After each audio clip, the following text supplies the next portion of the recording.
In 1988, Steven Spielberg's company, Amblin, co-produced Who Framed Roger Rabbit, a film which combined live-action footage, directed by Robert Zemeckis, with traditional 2D animation, directed by master animator Richard Williams. The film opened at number 1 at the box office upon release, and went on to make $330 million against a $50 million budget. Thrilled by the success of the film, Spielberg decided to establish a new subsidiary of his company, dedicated to animated films. His intention was to create a world-class animation studio that could compete with the likes of Disney and build on the success of Who Framed Roger Rabbit. In 1989, Amblimation was officially founded, and offices were set up in London. One can only imagine how exciting it must have been for its employees, many of whom came from European countries with little to no animation industry to speak of. Unfortunately, it wasn't meant to be. After 8 years of operation, Amblimation closed its doors, and its offices were turned into a storage facility. While the animation team was absorbed by DreamWorks, the unique energy and spirit of Amblimation faded into history. However, the legacy of Amblimation lives on in the films they produced, of which there are only 3. In a 2-part video, I'm going to explore the ill-fated studio's 3rd and final film, Balto. In part 1, I will focus on the film's production, while in part 2, I will exclusively examine the animation. The story of Balto is loosely based on a true story about a Siberian husky that helped transport medicine to a small isolated town in Alaska during a diphtheria outbreak in 1925. In the animated film, the Siberian husky is represented as an outcast named Balto, a wolf dog who lives with his adoptive father, a snow goose named Boris, as well as 2 goofy polar bears named Muck and Luck. After establishing Balto as our hero, his love interest in the form of Jenna, and an antagonist named Steel, the film's narrative largely revolves around Balto's attempts to prove himself to his local community, which he does by risking his life to save the sled team delivering medicine to the town's doctor during a snowstorm. Ultimately, Balto is a story of a wolf dog who comes to accept his wolf blood, and in doing so defeats his inner critic and transcends the judgments of his neighbors. It is, in short, a story about the greatness that lies on the other side of self-acceptance. Like most animated films, Balto began its life as a story which was developed by Cliff Ruby and Alana Lesser. Lesser's grandfather had told her the story of Balto when she was a child, and later in life she felt it would make a powerful animated feature. Ruby and Lesser approached Amblin with a screenplay, and that screenplay was in turn passed on to Simon Wells and Phil Nibelink. Wells and Nibelink convinced Spielberg to let them make Balto. However, Nibelink returned to Amblimation's second feature to finish it, and Wells took the helm as solo director. The story of Balto was further developed by writers David Cohen and Roger Schulman before a final screenplay was approved. While the screenplay was being developed, director Simon Wells was mapping out his vision with small thumbnail sketches which he'd draw while reading drafts of the script. These initial drawings were then delivered to storyboard artists and redrawn more carefully. Once Wells had his thumbnail sketches refined, the drawings were compiled to create an early storyboard. The team then filmed these shots to create a rough animatic so that the team could get a sense of the film's pacing, timing, and develop the flow of the plot.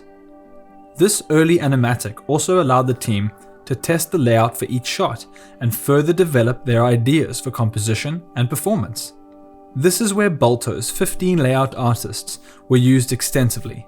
During this period, storyboard artists and layout artists met regularly with the director and often had to redraw or reboard a sequence of shots before each shot was finally approved. Creating an animatic is an essential part of the process in the development of an animated film, whether it's for a feature or a short. It marks the period in which creative foundations are established and the trajectory for a project is set into motion. While a storyboard and animatic are essential in the production of an animated film, animation work can only truly begin once character design is finalized and voices are recorded. While character design can technically take place after the performances are recorded, it's ideal for an actor to be informed by the appearance of the animated character they are portraying. This is why character design on Balto took place in the early years of development. This allowed the team to circulate model sheets throughout each different department before any heavy lifting was done. Model sheets help standardize aspects of the character, such as unique poses and expressions. They also include turnarounds, which depict characters in 3 dimensions. In short, they act as an essential guide for the animators and artists who ultimately bring the characters to life. When creating animal characters, animators and artists will usually use a lot of reference material.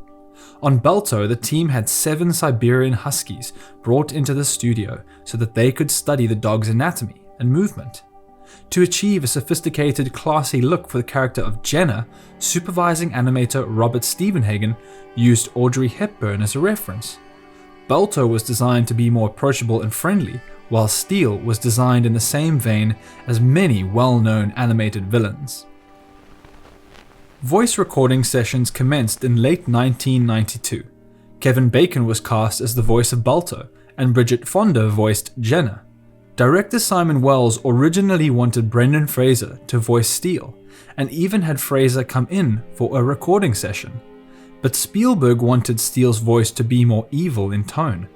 This difference in opinion led to Brendan Fraser being replaced by Jim Cummings, who you may be familiar with since he's voiced over 400 characters, including Winnie the Pooh, Tigger, and the Tasmanian Devil. Once the final voice recordings were approved, they were added to the animatic and used to further develop layout, performance, timing, and spacing. Perfecting the animatic may sound like a laborious task, but it's absolutely critical since a well-developed animatic prevents the animation of scenes that may be edited out at a later stage. Since traditional animation is so time-consuming and expensive, studios do everything in their power to avoid wasting a single frame of animation. Once Wells and his team had finalized the animatic and timing and spacing had been approved, scenes were delivered to various animation teams so that the animation work could finally begin. On large-scale animated films, a single animator won't animate a shot in its entirety. Animators traditionally focus on movement, gesture, expression, and timing, and are thereafter assisted by a range of other artists who refine their rougher work. On Balto, animation supervisors were in charge of particular characters and coordinated with a small group of key animators to create keyframes. Once key animation was approved, the work of the key animators was then passed on to a team of animation assistants, including key assistants and in-betweeners. Key assistants cleaned up the work of the key animators, while in-betweeners drew the frames in between the keyframes. Animation is a notoriously labor-intensive process. Animator Ken Keyes, who worked on the character of Steel, said, "Sometimes you have to do the same drawing over and over again just to get the performance right. I was throwing away 9 drawings to keep 1. Such a time-consuming process only allowed Keyes to average 5 seconds of finished animation a week. While the animation was being produced, background artists were busy developing backdrops for the performances. The majority of the backgrounds in Balto were created using oil paints. Artists such as Douglas Kirkman worked extensively with layout artists to make sure the backgrounds were appropriate for the performance of the characters. Once they were completed and approved, each frame was digitally processed so that the team could color the frames digitally. This gave the team more flexibility and saved a great deal of time. At the same time as backgrounds were approved, they too were scanned and prepared for compositing. After each frame of animation was colored in and backgrounds were complete, Balto's digital scene designers began putting everything together. Scenes were composited digitally. After each shot in Balto had been successfully composited and approved, the footage was transferred to 35mm film, frame by frame, before it was finally prepared for distribution. Despite an immense effort from Balto's production team and director Simon Wells, Balto failed to perform adequately at the box office after it earned only $11 million against a $31 million budget. There are a number of reasons why Balto failed to meet expectations. It was overshadowed by the release of Toy Story. Its characters and narrative lacked depth for older audiences, and ultimately it wasn't impactful enough. On the other hand, as I can attest myself, the film was appreciated by young viewers and critics such as Roger Ebert, who acknowledged that it was a great movie for kids. However, that wasn't enough in the end. Balto was the second major financial failure for Amblimation after We're Back, A Dinosaur Story bombed in 1993.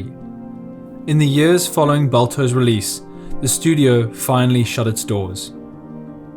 While Balto may have been underwhelming for critics and the box office, I will always have a soft spot for the film, since I grew up in the 90s and as a child I was not concerned with the elements of the story that the critics disagreed with. I will always admire the stunning, charming artwork, the sophistication of the animation, the beautiful background paintings, and the level of detail which is present in every frame. I will never be able to completely dismiss traditionally animated films, since I can't help but admire the extraordinary talent, labor, and time that is required to make them. Despite the shortcomings of Balto, it will remain a film that I enjoy returning to.